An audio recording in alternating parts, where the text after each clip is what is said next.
stitch ponytail, Jewish male, constitutional attorney out of Philadelphia, Pennsylvania. Now he's inclined of the American Constitution. I consider him one of the top expertise when it comes to the Constitution of the United States of America. And when I say the Constitution of the United States of America, I'm referring to the 42 delegates on the back of that Federal Reserve note called the dollar bill. Now, the intelligence said that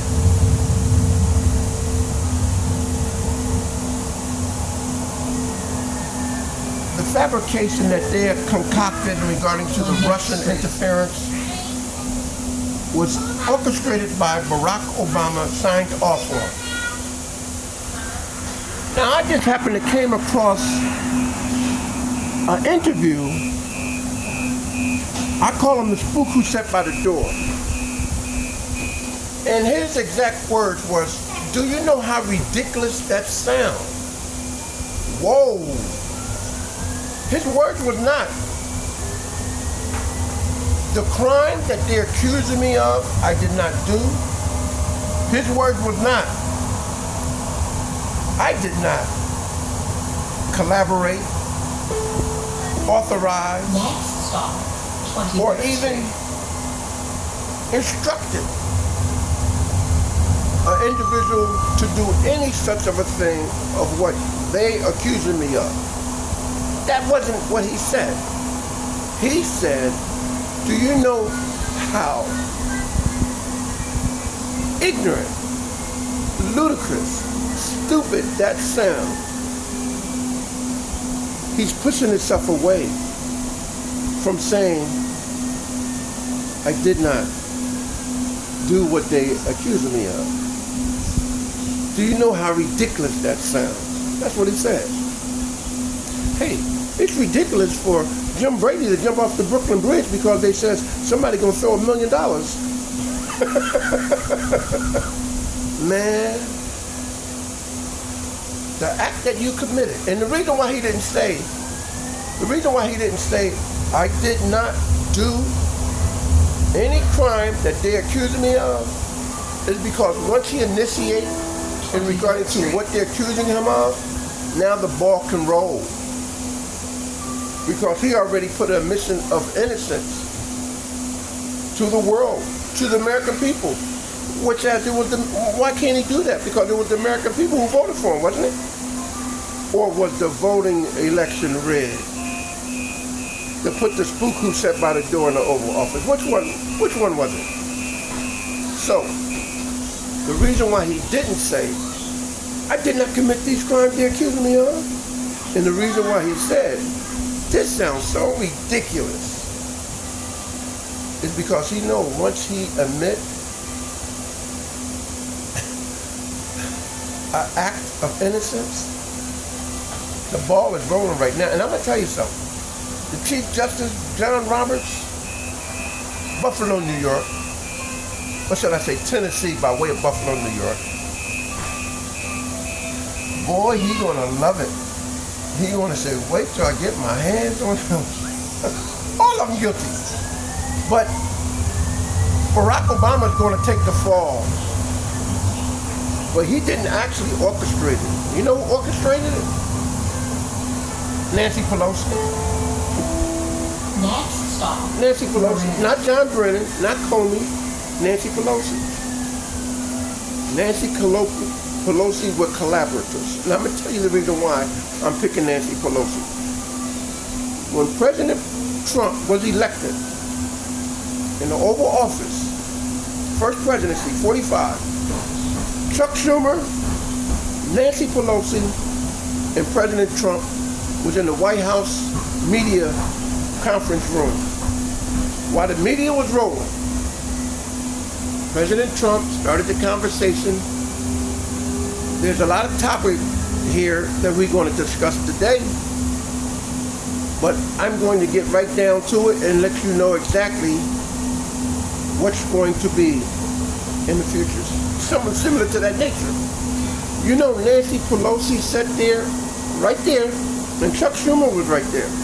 And Nancy Pelosi said, excuse me, Mr. President, but it don't work that way.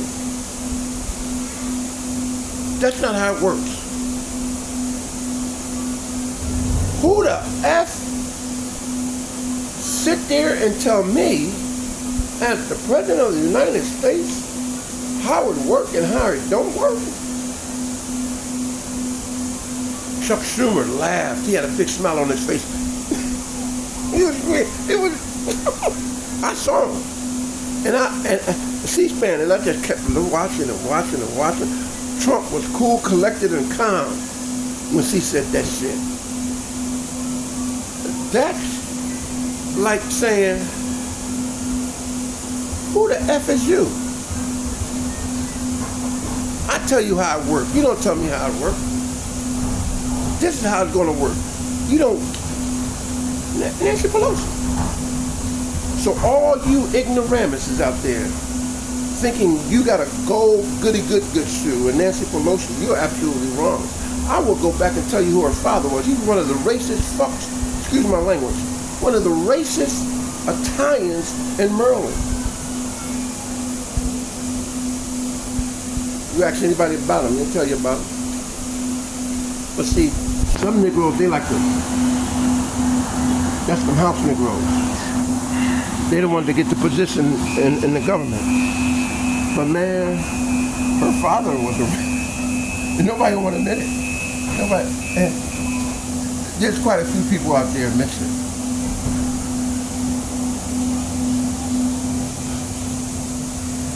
But I'm gonna tell you, man, I got my chips on Nancy Pelosi orchestrated all that. When she told President Trump, you don't say how it works. I say how it works. That's exactly what she was saying.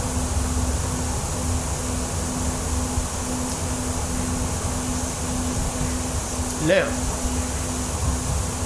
I can imagine if someone had said that to a gangster, a former gangster, a mayor, a former mayor gangster, Street, Mayor Street, Philadelphia, Philly.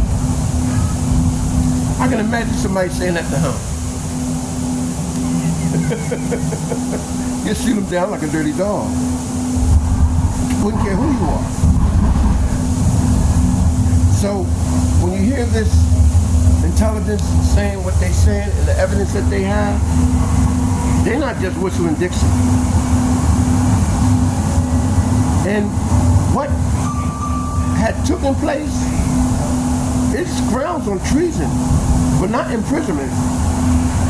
It's grounds of death.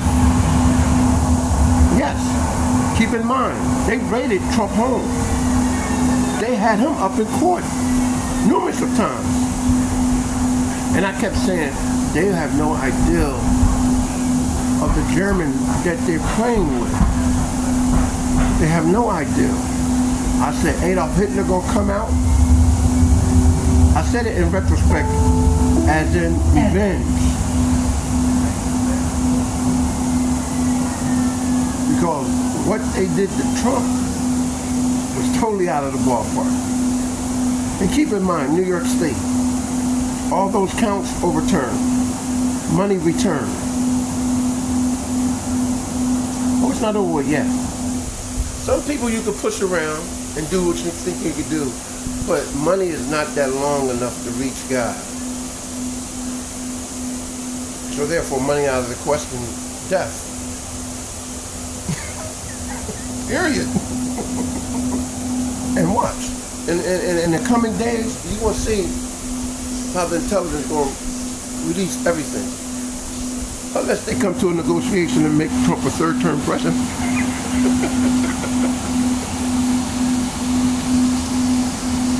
Now you get the picture? You want to do it to others on a plantation, but you don't want it done to you. Is that how it goes? I think not. My old saying is, if you never ever experience death, you should never ever think about commitment. Since I experienced it, that puts me in a damn good position to commit it. I gotta go. Don't ask, don't tell. If you don't ask me if I committed the murder, I don't gotta tell you that I do. Now do it.